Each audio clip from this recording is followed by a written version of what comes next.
This story is a work of fiction, created as a dramatized reflection on family dynamics and personal boundaries. At 11 p.m. in my St. Paul apartment, the phone lit up my kitchen counter with a name I had not seen in 2 years. Dad. The shock was not the hour, or even the call itself, but the speed with which the old role snapped back into place before I answered. He did not ask where I lived, or how Minnesota winters treated me, or whether I was well. He spoke as if time had paused for him, and only I had been moving, as if distance were a clerical error waiting to be corrected. In that first breath, I felt the familiar tilt of favoritism, the quiet assumption that my brother Frederick needed care while I could be relied on to carry whatever was left. I listened, measuring the calm in my voice against the tightening in my chest, and wondered why urgency always found me, but curiosity never did. He needed a signature. He said, something routine, something I was good at. And he said my name, the way people say a tool they expect to work. The twist arrived gently, which made it sharper, because I realized the call was not about help or family or repair, but about preserving a pattern that had always favored him and leaned on me without asking. 2 years of silence had not changed the structure. It had only made it quieter. As he explained, I noticed how certain he sounded that I would comply, how little space there was for refusal, and how quickly responsibility was framed as love. Doubt crept in, not about my capacity, but about the story I had been told for decades. That reliability was a virtue when it often functioned as a hiding place for imbalance. I thought of the records I had once signed without reading too closely, the way processes remember names even when people forget faces, and a question formed that I had never allowed myself to ask. What happens when the truth does not need a confrontation to surface? Only daylight and time? I did not interrupt him. I watched the seconds tick past and felt a new steadiness, the kind that comes from recognizing a system rather than blaming a person. Justice, I suspected, would not look like payback here, but like boundaries drawn with care, consequences that belonged to the right hands, and a future that did not require me to be invisible to remain intact. The call ended with an expectation I did not confirm, and the quiet afterward felt different. Less like abandonment and more like a signal that something true had shifted. In that space, suspicion replaced fear, and I sensed the beginning of healing, not as forgiveness, but as clarity that would guide whatever came next. I set the phone down, breathed once, and chose to listen to what the moment was asking of me. Forward. In the months before I left Carmel, the pattern had already settled into something everyone treated as normal, including me. My parents did not announce favoritism. They practiced it quietly. Through expectations that stuck to us like labels, Frederick was described as being in a delicate phase, a word that covered graduate applications, uncertain plans, and the promise that his potential only needed more time and support. I was described as steady, which sounded like praise until I noticed it never came with help. When a bill needed attention, my name surfaced. When the paperwork arrived, it was slid toward me at the kitchen counter. When Frederick stumbled, the room rearranged itself around him, while I adjusted my schedule without being asked. At family dinners, my mother would ask if he was sleeping well, eating enough, and feeling confident about his next step. And then she would glance at me and say she was glad I was doing fine. I learned that fine was a closed category, a place where concern did not follow. Doubt crept in slowly. I wondered why being capable meant being unseen, why reliability felt less like trust and more like erasure. My father framed it as efficiency. "You handle things better," he would say, as if skill erased the need for care. I believed him for a long time, because believing kept the peace, but small moments accumulated. Frederick missed a deadline, and the family absorbed the cost. I took on extra work, and it was noted as evidence that I could manage more. When holidays approached, plans bent around his schedule, and mine was assumed to be flexible. No one was cruel, which made it harder to name. The house in Carmel was tidy, voices polite, intentions described as loving, yet the distribution of attention never evened out. I began to see how favoritism could thrive without anger, fed instead by habit. The realization did not arrive as a blow, but as a thinning of excuses. I replayed conversations and noticed how often responsibility had been passed to me with a smile. How often my needs had been postponed in the name of keeping things simple. The doubt sharpened into disappointment when I recognized my own participation. I had agreed to the terms because they were never presented as negotiable. By the time I packed my boxes, I understood that nothing dramatic had pushed me away.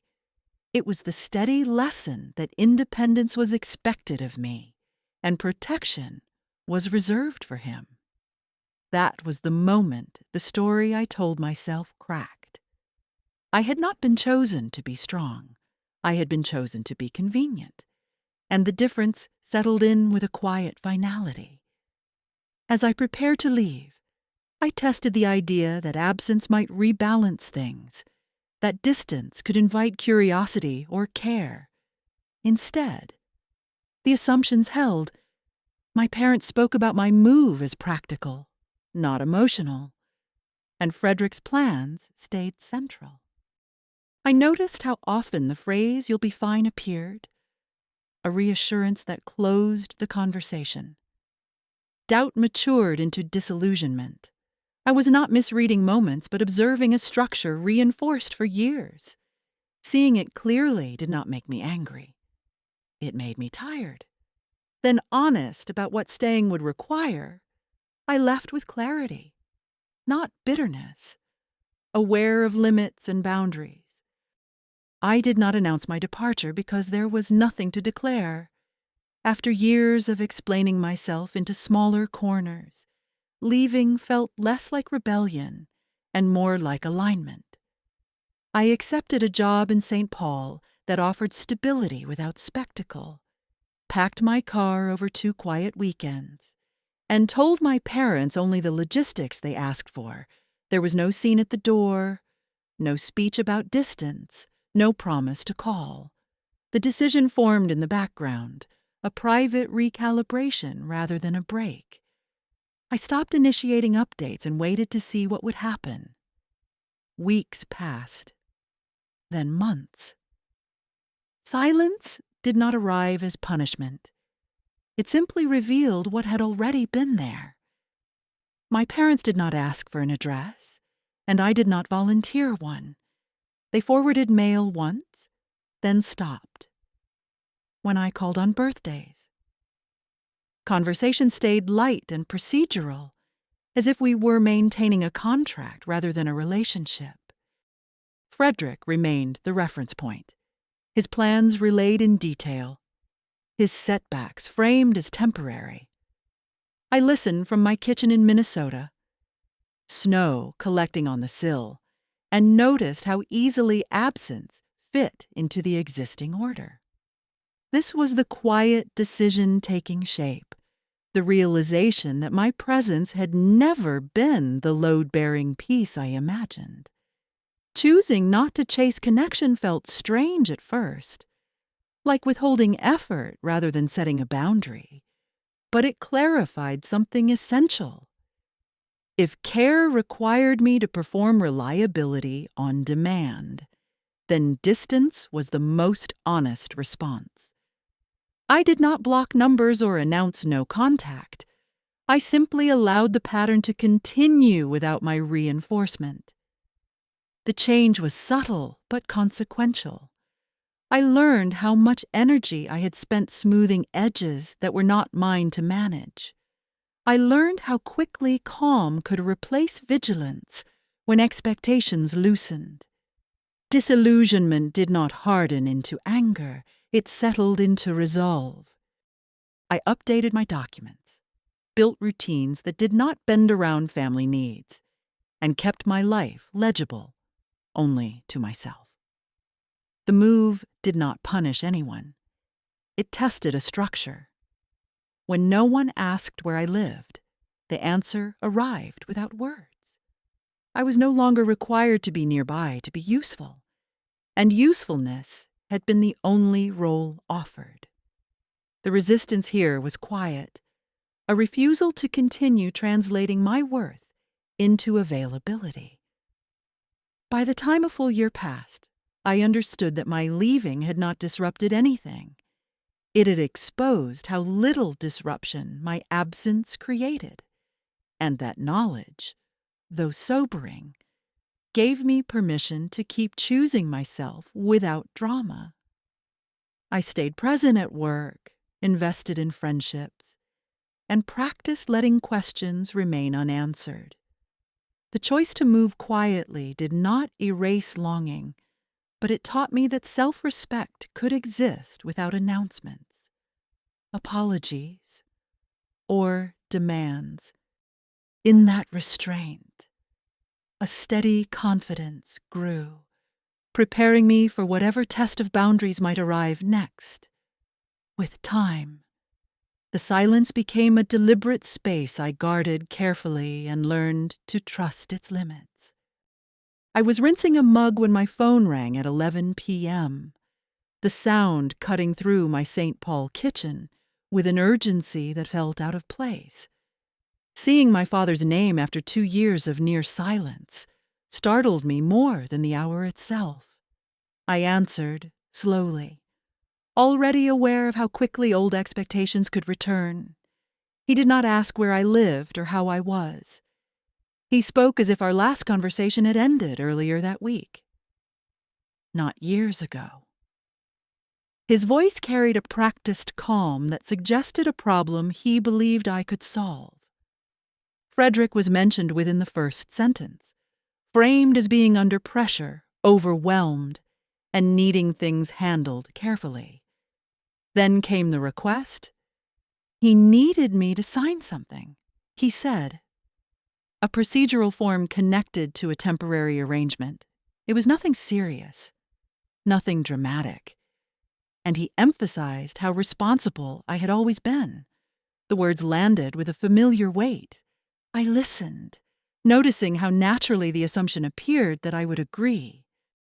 Shock softened into suspicion as details blurred together. He described timelines without dates and obligations without context. Confident that clarity was unnecessary, the call was positioned as a courtesy, yet it functioned as an expectation. I asked a few neutral questions and received answers that circled rather than settled. He reassured me that it was all routine, that the family was simply trying to keep things orderly, that my brother needed space to focus. No one asked what space I needed. The imbalance revealed itself not through conflict, but through omission. I felt the old reflex to comply rise, paired with a newer instinct to pause.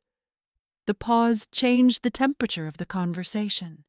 He filled the silence with reassurance, repeating that it would be easier if I helped. Suspicion sharpened.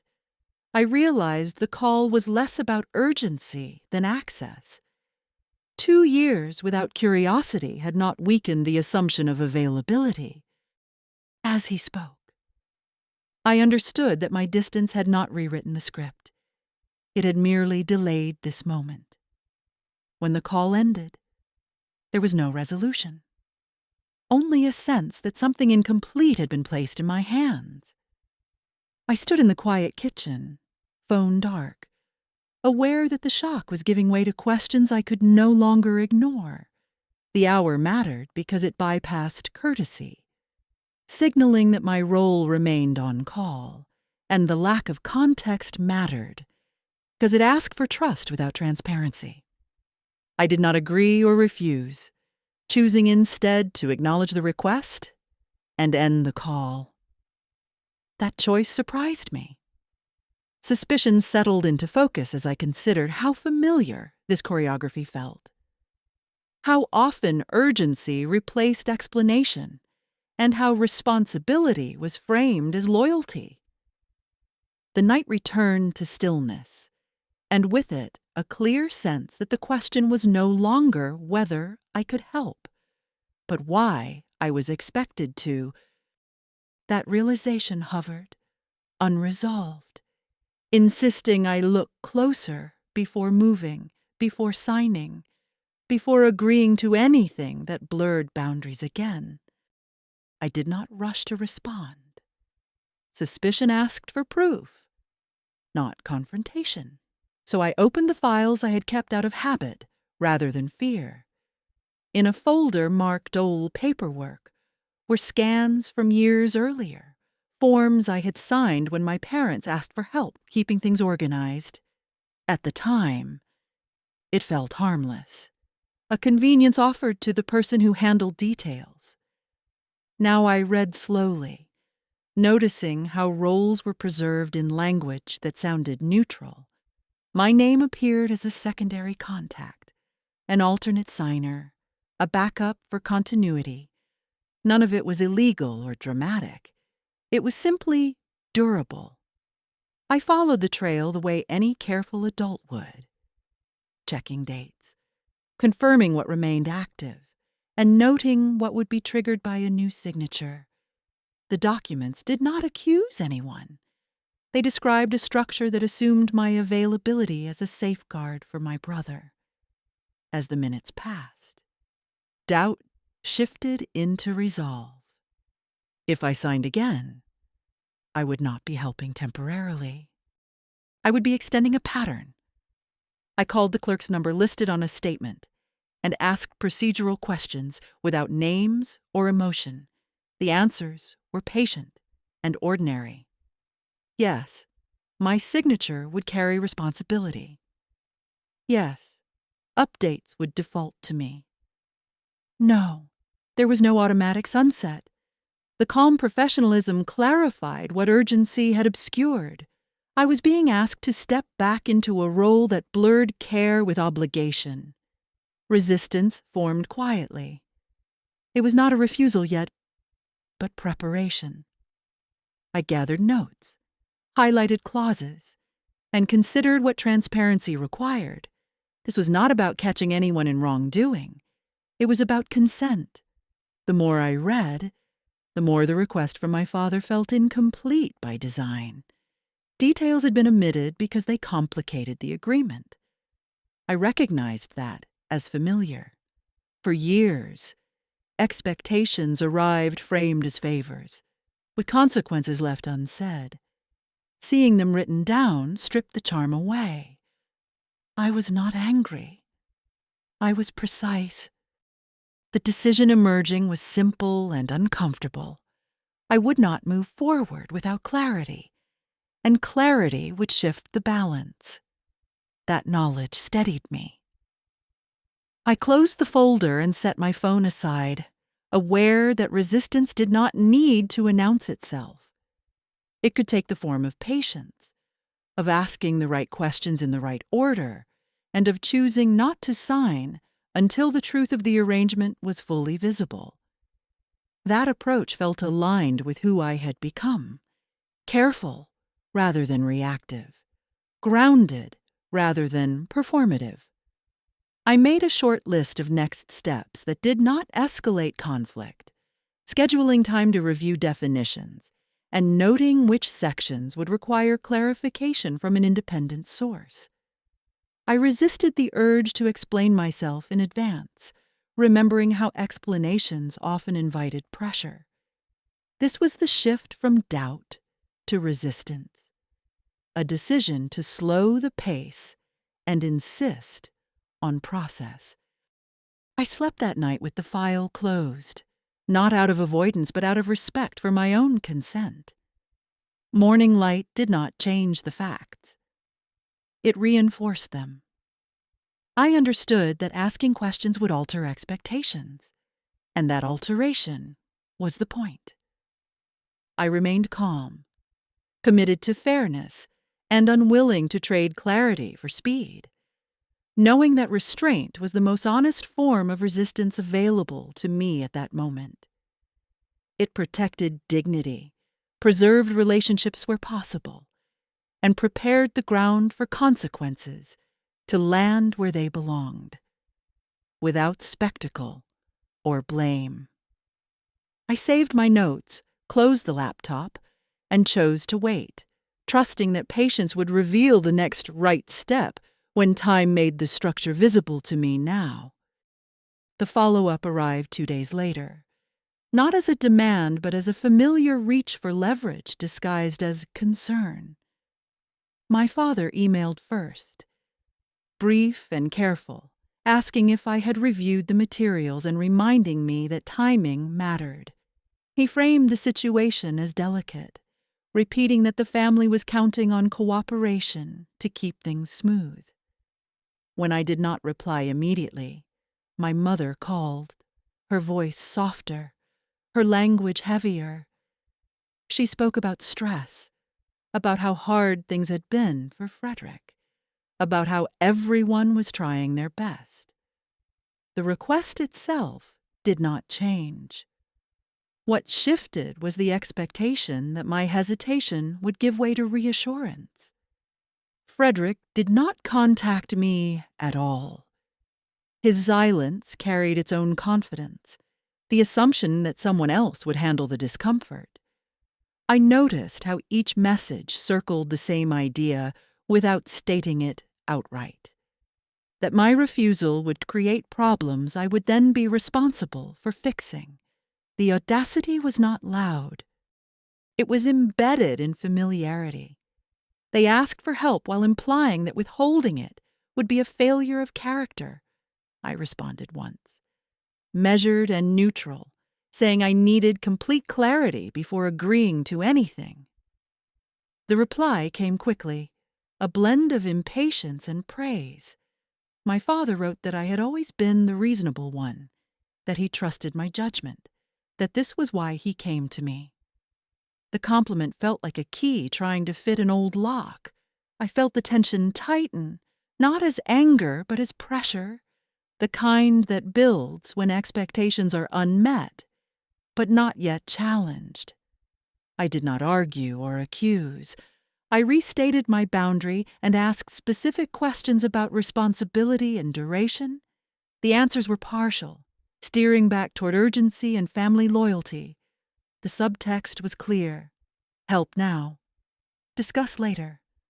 I declined again, politely, and the tone cooled. Calls slowed. Messages shortened.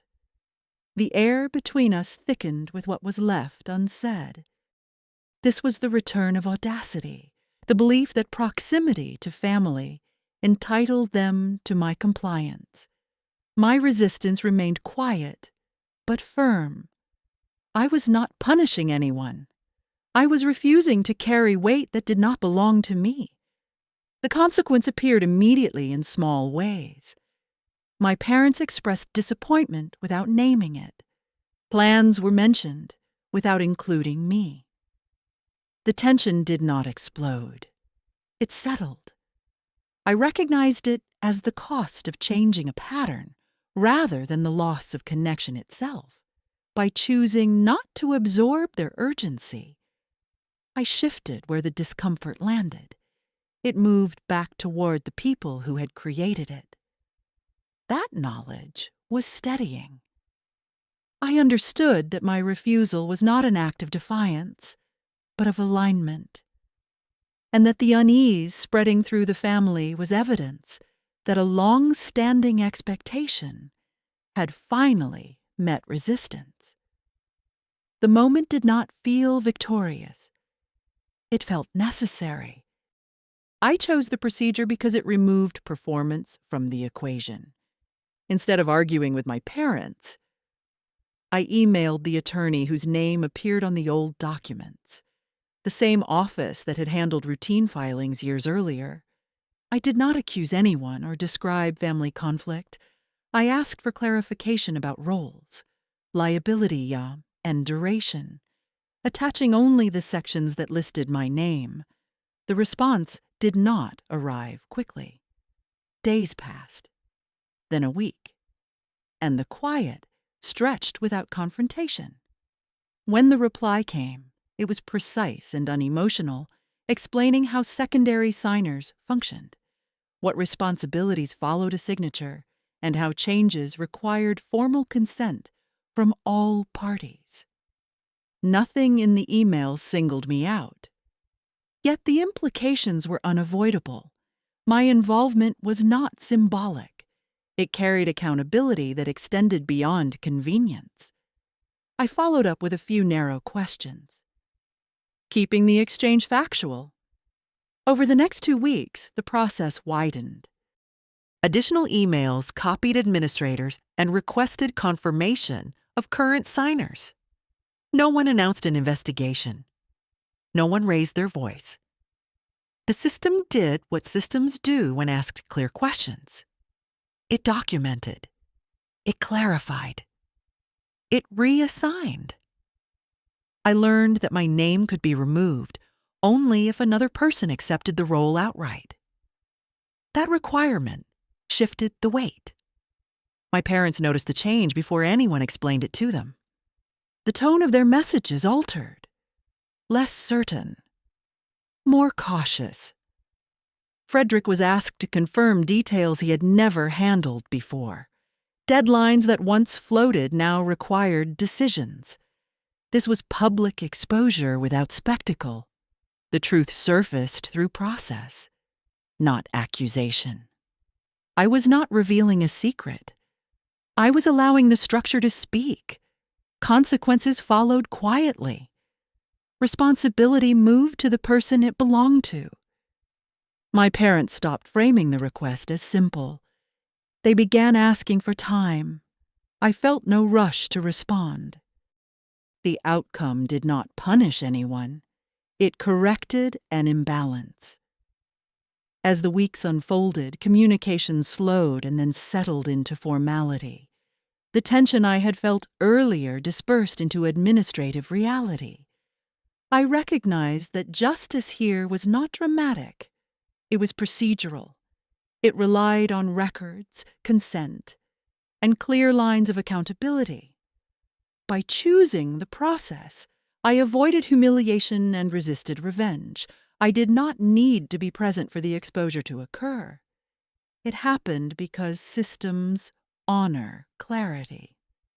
When the matter was resolved, my name no longer sat in the background as a safety net.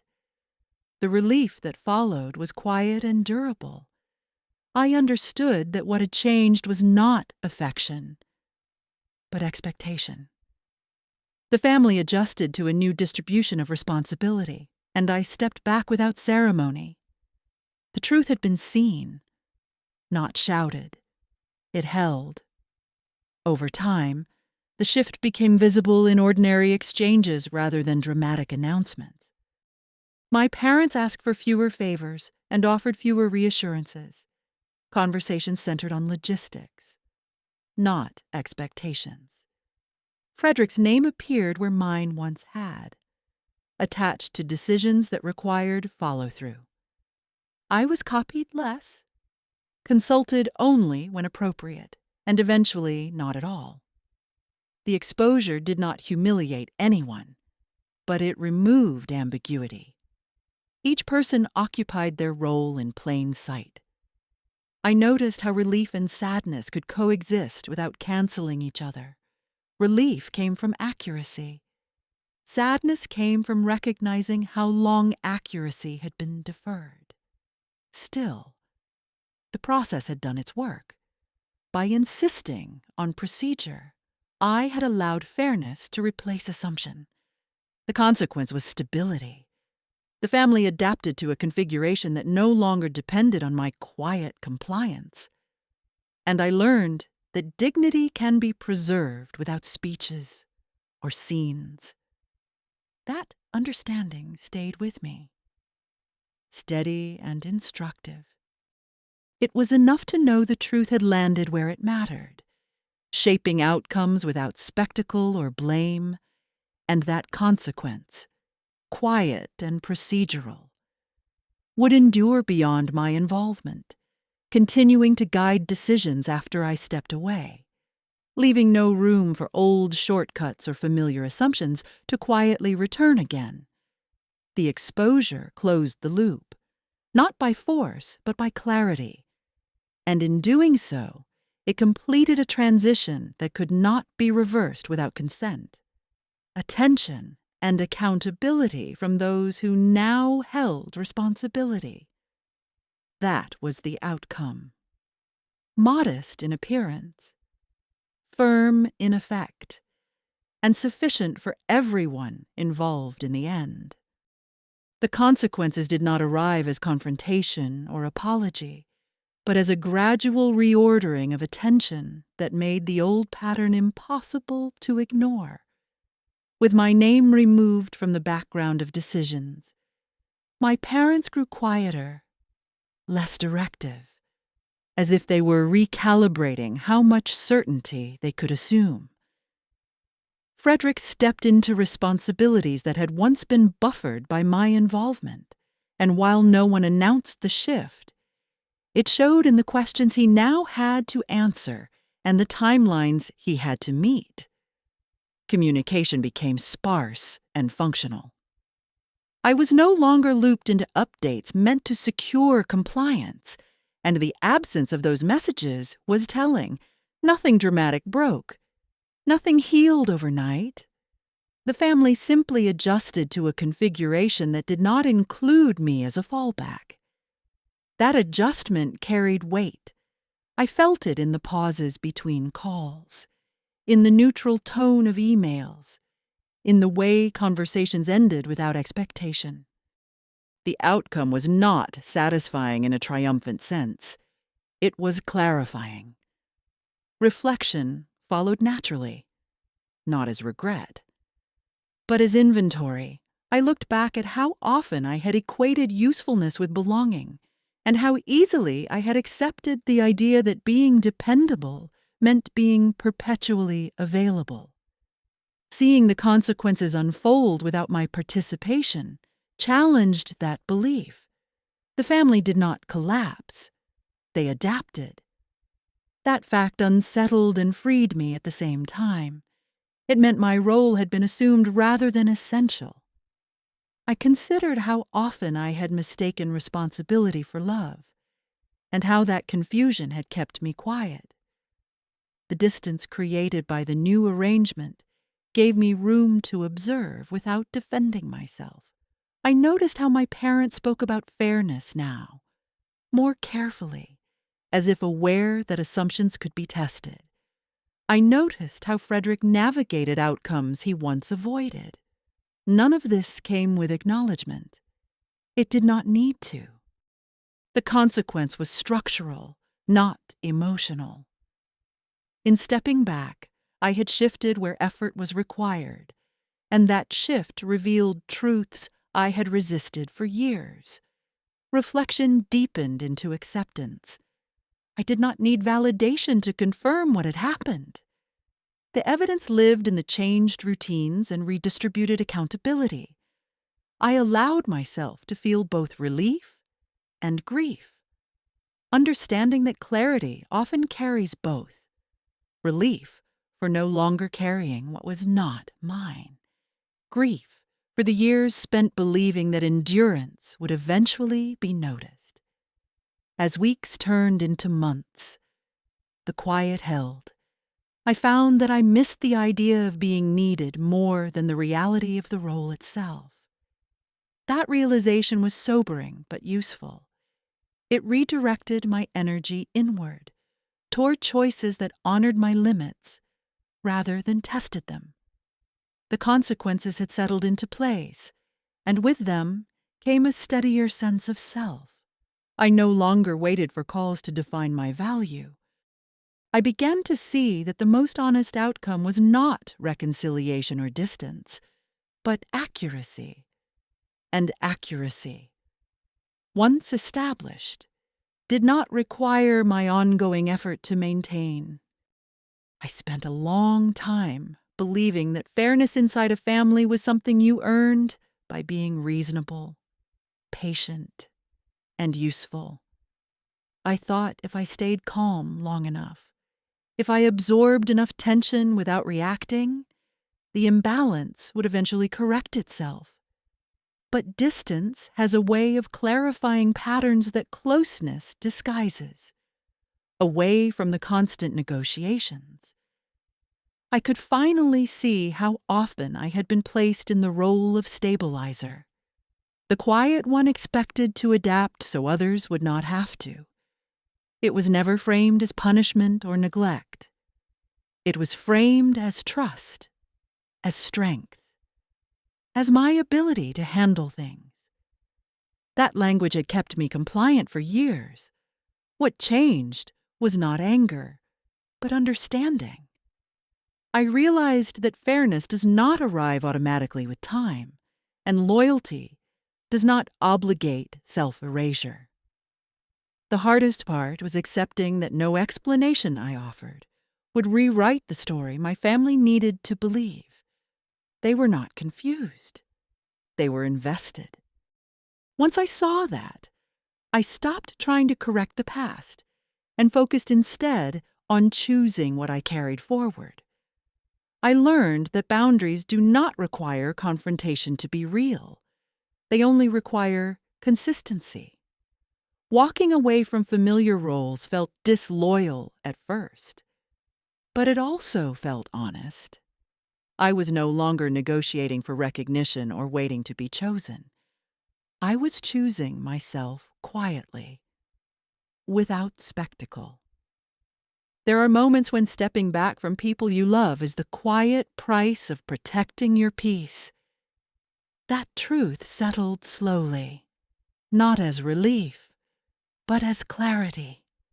And clarity, I discovered, is far lighter than resentment. I did not mark the ending with a conversation or a decision letter. Healing arrived in smaller, quieter ways that felt almost ordinary. In St. Paul, mornings slowed me down. I walked along the river before work, noticing how consistency did not require performance. I answered messages when I chose, not when expectation rang. The space I kept was not silence meant to punish, but room to breathe. Over time, the absence of pressure softened my body. I slept better. I planned weeks without checking anyone else's calendar. Peace was not dramatic. It was repetitive and reliable. My family remained part of my life in a limited, honest way. We spoke on holiday. We exchanged updates without negotiation. I did not correct their language or chase closeness. I allowed distance to define itself. The dignity in that surprised me. Justice, I learned, does not always restore what was missing. Sometimes it simply stops taking. That was enough. I no longer measured my worth by usefulness or by how quickly I could absorb tension. I invested in friendships that asked for mutual care. I chose work that respected boundaries. The pattern that once defined me lost its grip because I stopped feeding it. Peace followed as a byproduct, not a goal. It settled in moments I did not announce, like cooking dinner without rushing or letting a call go unanswered, without explanation. Healing did not erase history. It taught me how to carry it without bending. I understood that I could honor my family without surrendering myself, that love could exist alongside limits. In this balance, life felt sturdier. I was not waiting for permission or proof. I was present. The quiet I once feared became a companion rather than a verdict. It reminded me that clarity, once earned, does not need reinforcement. It simply holds. That was the ending I kept. Not triumphant, not tragic, but steady, and entirely my own.